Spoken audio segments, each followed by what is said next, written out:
seguimos en su espacio Khalil Michel desde la Z, cada vez más cerca. La perla del sur, Barahona, de donde son mis orígenes paternales, pues también tiene a bien recursos políticos importantes. En este caso nos visita uno de los más granados y, por qué no decirlo, el más aventajado de su generación. Él es senador a la República por Barahona y también es miembro del comité político del Partido de la Liberación Dominicana. Con nosotros el senador José del Castillo. Hermano, bienvenido a tu espacio. Khalil, un placer, de verdad que sí. Y no sabía que tu padre era, Baronero, los Michel de claro, los Barahona, sí, Michel, así es. ciertamente, toda la razón. Y de verdad que es una gran satisfacción, primero, saber eso y luego, evidentemente, que estar aquí compartiendo en este espacio que tú has venido desarrollando y, evidentemente, eh, llegar a todos los oyentes que tienes aquí en la Z. Qué bueno, José. Empecemos por lo más importante que te atañe, que es tu provincia, Barahona. Hemos visto un nivel de intención y de inversión, por qué no importante, de parte del gobierno en la región, sobre todo en Pedernales, que se supone que impactará a toda la zona del sur largo, como se le dice. ¿Cómo está Barahona en este sentido? ¿Cómo evalúa todo? Mira, yo comentaba un poquito antes de iniciar que Barahona realmente ha sido una de las provincias en las cuales el gobierno ha prestado menos atención y ha desarrollado menos inversión. De hecho, en el año 2022 Barahona recibió apenas un presupuesto de inversión de capital, que es el que se dedica a la construcción de obras, y reparaciones y mantenimientos, de apenas 400 y tantos millones de pesos, cuando el promedio de los últimos, digamos que 10 años, es alrededor de 2.000 millones de pesos. Entonces, evidentemente el gobierno llegó sin una planificación para la provincia de Barahona. Sí ha dedicado recursos, tiempo, proyectos en desarrollar pedernales.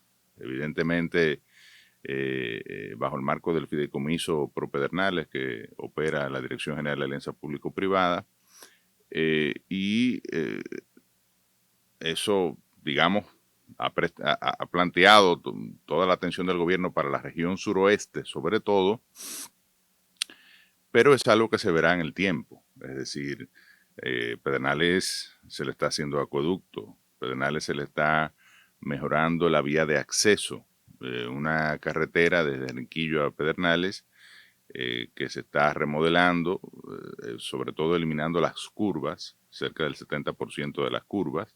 Se le está dando continuidad ya para finalizar a una obra que inició el gobierno pasado, que tenía alrededor de 10 años de construcción, que es la carretera Barahona-Enriquillo, y está pendiente la construcción del aeropuerto, que deberá ser licitado. El gobierno ha iniciado la construcción de varios hoteles, me parece que son 3 o 4, y uno prevé que lo que estará listo para finales del 24, principios del 25, es la terminal de cruceros que construye la empresa mexicana, la misma que opera Taino Bay en Puerto Plata. Entonces, todavía, lo que te quiero decir con esto es que todavía Pedernales tomará tiempo su maduración. Y luego, a partir del desarrollo turístico de la provincia de Pedernales, pues evidentemente uno esperaría que esto se derrame en toda la región de Riquillo. Entonces, ha hecho falta, digamos que, un plan de atención a las prioridades que requiere la provincia de Barahona. Y el presidente fue en mayo del 2021, sesionó ahí con un consejo de gobierno. Debo decir que el presidente me invitó, o sea, un trato de primera, distinguido, eh, todo un caballero, no hay duda, pero uno quiere que eso se traduzca en obras en beneficio de la provincia. Ahí ofreció, primero se dio el primer Picasso para una obra que construyó una empresa privada, que fue la remodelación del puerto para fines de exportación de materiales mineros, específicamente carbonato de calcio, la empresa Belfond, que está explotando este material en las lomas de las Filipinas, y para ello tiene una concesión de 75 años y parte de los derechos mineros lo dedicó, los derechos mineros hacia futuro, incluso adelantó una parte de estos, lo dedicó a la remodelación de esa parte del puerto para eso, para la exportación de materiales. Pero allí el presidente ofertó una terminal de cruceros para Barahona e igual ofertó una terminal o la remodelación de la terminal de exportación comercial, básicamente un parque, un puerto seco de furgones para fines de de exportación, incluso planteó la posibilidad de que productos de toda la región pues pudiesen salir por el puerto de Barahona. Eso no ha tenido mayor desarrollo. Igual hay obras muy fundamentales que deben ser terminadas y además no solo, como es la presa de Monte Grande, pero no solo el embalse. Digamos que la presa de Monte Grande es la obra de mayor impacto socioeconómico en toda la región Enriquillo. Integraría la producción cerca de 300.000 tareas. Manejaría las aguas del Yaque del Sur, evitando las inundaciones que tradicionalmente generan importantes pérdidas cuando hay fenómenos atmosféricos, sobre todo en la época de los huracanes y las tormentas. Igual está planificada para generar cerca de 12 megavatios, que equivale más o menos al 50% de la demanda energética de la Ciertamente, región. senador José del Castillo, usted ha hecho una panorámica bastante clara de cómo están las cosas en la región. Pero quiero sacarlo de la región ahora y verlo en el contexto electoral en cuanto al mecanismo de elección y de conteo. Recientemente, y usted es senador, la Junta Central Electoral ha aprobado el tema del voto pues directo, pero el conteo manual y el escaneo y envío digital de ese resultado. El PLD ha hecho algunos señalamientos sobre el particular, pero quisiera saber usted, como un constructor de ejercicio público electoral en Barahona y en el país, ¿cómo valora esta decisión? Un retroceso, evidentemente. Estamos volviendo a, a lo que se practicaba en los años 90 y 80. Es decir, luego del ingreso, yo sé que el voto electrónico y el uso de la tecnología en sentido general en el proceso electoral está, digamos, que satanizado. Y eso, digamos, que surge primero de las primarias del año 2019, de la denuncia del expresidente Fernández relativo a... Parece que están llamando a hablar de eso.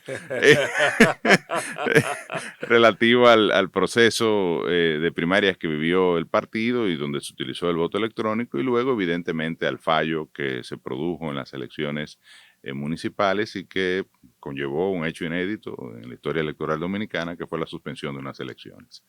Ahora bien, porque haya habido errores o porque una parte que no haya estado satisfecha con el resultado haya denunciado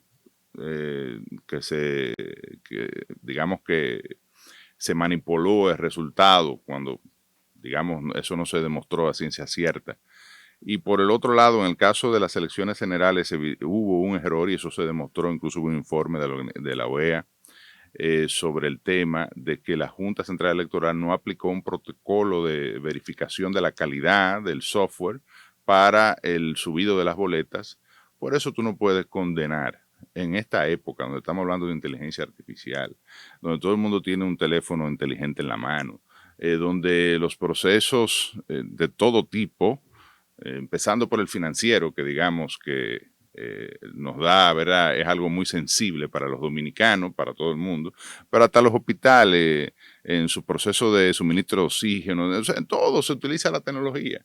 Entonces tú me vas a decir a mí que vamos a contar una a una la boleta ahora esperando que se abra la urna y una discusión en las mesas y que no va a haber una manera de tú poder tener un conteo electrónico de ese voto. Bueno, lamentamos mucho que eso Se sea lo así. conecto ahí mismo con otro tema y otro aspecto de las elecciones, y es que hay toda una corriente de pensamiento y de reclamo que pide a los partidos políticos que tengan un mayor nivel de control con las ofertas electorales que De hace con los acuerdo, por candidatos. supuesto, ¿Cómo pudieran los partidos, si usted que es miembro del PLD en el marco constitucional actual, claro. pues limitar, sesgar, tamizar la participación de gente tal vez no idónea para las posiciones Sí, electorales? tú has dado un punto clave. Hay un derecho fundamental a elegir y a ser elegido y luego hay una presunción de inocencia. Es decir, no es que se diga que fulano hace esto o lo otro, está involucrado en determinada u otra actividad, hasta que ese fulano no sea sometido a un proceso judicial y luego condenado con una sentencia que adquiere la autoridad de la cosa irrevocablemente juzgada, no pierde sus derechos fundamentales, específicamente sus derechos políticos, en el caso de elegir y ser elegido. Entonces es un tema que los partidos sí pueden establecer protocolos, igual escuelas de formación, elementos en los estatutos para establecer la afiliación a los partidos y también manejar quiénes pueden participar en los procesos internos, pero evidentemente, como tú bien dices, dentro del marco constitucional. Entonces, uno diría que es poco lo que se puede hacer por el rumor público. Evidentemente, si ya hay una sentencia o si hay un proceso judicial que el individuo está sub judice, pues bueno, ya eso es otra Entonces se lo realidad. traduzco ahí mismo. Si insertáramos la vuelta al mecanismo anterior, que es el de la lista, ¿cree usted que sería más idóneo? Es decir, ¿estaría usted de acuerdo con No, la entonces supresión del eso voto preferencial? totalmente antidemocrático. Es decir, lamentablemente, para bien o para mal, digo, además es un anacronismo. Y eso de hacer listas, eso no, la gente se somete a un proceso de elección, ya sea a través de los mecanismos que establece. Lo ideal sería una primaria cerrada o abierta. Ojalá los partidos puedan celebrar siempre primarias abiertas. Eso ha caído en desuso a partir de la elección del proceso pasado. Eso es así. Es el mecanismo más democrático, garantiza la participación no solo de los militantes de un partido, sino también de toda la sociedad que tenga interés en establecer quién Pero es. eso no extingue la militancia, el sentido de militancia. No, absolutamente. Y además, al contrario, yo diría que el militante tiene una función, participar en los procesos de los partidos, aspirar y no, a un cargo público, aspirar a los cargos internos de la organización. Y tiene un compromiso mayor con la labor y el trabajo, pero la sociedad está determinada, su rumbo, en gran medida por el accionar de los partidos políticos, tanto en los ayuntamientos, donde hay una representación plural de las diversas organizaciones que participan en los procesos electorales, como en los congresos y evidentemente en el Ejecutivo. Entonces la sociedad puede perfectamente participar de los procesos internos de las organizaciones en la parte previa, es decir, preelectoral, para luego ratificar su intención, su elección en el marco del escenario electoral. Senador Eso Castillo, funciona así en por todas partes del Barahona, mundo. le conecto ahí mismo con lo municipal que dice. Sí. ¿Cómo está el Partido de la Liberación Dominicana de cara al proceso electoral municipal de febrero, sabiendo que sin febrero no hay mayo?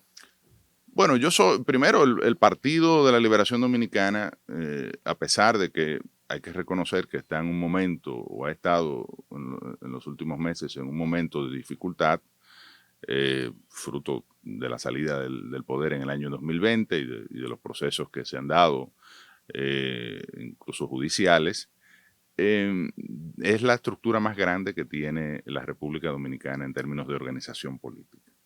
El PLD tiene presencia en todos los municipios de la República Dominicana, en todos los distritos, en todos los parajes y las secciones.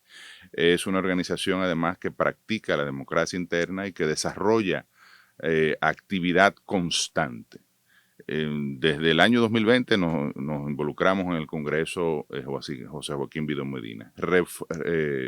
Escogimos un nuevo comité central. Ese nuevo comité central escogió un comité político donde se ratificaron gran parte de los que estaban, pero ingresamos nuevos miembros y se elevó a 45. Escogió un nuevo secretario general, escogió el presidente del partido, pero además se sometió a un proceso de renovación del padrón y escogencia finalmente de las direcciones de distrito, municipales y provinciales. Todo ese proceso se culminó en diciembre del año pasado y ya hoy el partido está definiendo cuáles serían sus candidaturas hacia el proceso de febrero.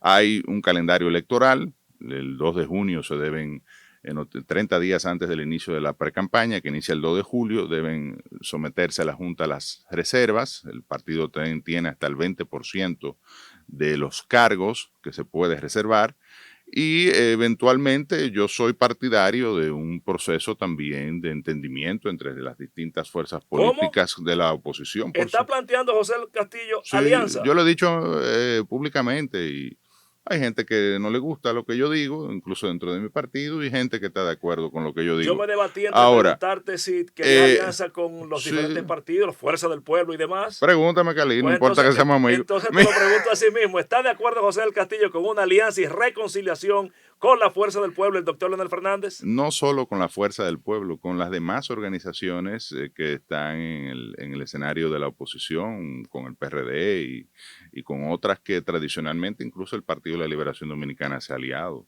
Si el PLD ha sido la cabeza del bloque progresista durante los últimos procesos electorales, más aún en una posición, digamos, de cómoda, como ocurrió en el año 2016, donde nadie prácticamente discutía el triunfo electoral, nosotros fuimos aliados a cerca de 9, 10, 11 organizaciones políticas. ¿Por qué ahora, en un proceso que evidentemente debe convocar a toda la oposición para hacer un gran frente y poder enfrentar al gobierno, que evidentemente un partido en el poder tiene ventaja, no hay duda? ¿Por qué ahora vamos a ir solitos, a un proceso electoral en febrero? Senador, Evidentemente iríamos con debilidad. Lo más lógico es que busquemos entendimiento y yo he dicho que el PLD sería el mayor favorecido, empezando porque la primera premisa de un pacto de esa naturaleza es que se les resguarden las posiciones que se ganaron en el 2020, por ejemplo, y el PLD ganó 65 alcaldías a nivel nacional. Lo que yo le digo, que usted es adelantado, porque hay un adagio varonero que dice, es fácil pintar una paloma, ahora ponle el pico y que coma. No. ¿Cómo se haría esa alianza? Sería la pregunta. No, bueno, esos son lineamientos generales, porque eso habría que sentarse, claro. Es un proceso, habría que... Pero ya usted sabe que usted dijo que el día 2... las reservas. Por lo menos las reservas. Por lo menos las reservas. Okay. Hay tiempo porque digamos que tenemos, en el calendario electoral tenemos hasta noviembre para notificar las alianzas. Sí. Y eso, evidente, como tú bien dices, eso requiere una carpintería, municipio por municipio, distrito por distrito, ver en qué lugar hay alcaldes, hacer encuestas, en qué lugar no tenemos las alcaldías, que está en manos del PRM, eso podría ser... medir las fortalezas de cada candidato en cada localidad y entonces producir una alianza. No es fácil, estamos de acuerdo, porque en el caso municipal son 3.000 y pico de cargos, es decir, 158 alcaldes, 232 distritos y una gran cantidad de vocales y regidores, y el escenario congresual que pudiese también ser parte de ese entendimiento. Finalmente, senador, ¿va usted a la reelección? Habría que ver, como dijo el presidente Abinader esta mañana, tengo hasta agosto para decidir. Hermano. Pero es probable. Gracias por haber participado con nosotros. Hemos tenido a José del Castillo, gran amigo y senador por la provincia de Barahona. Llévatelo, Francis.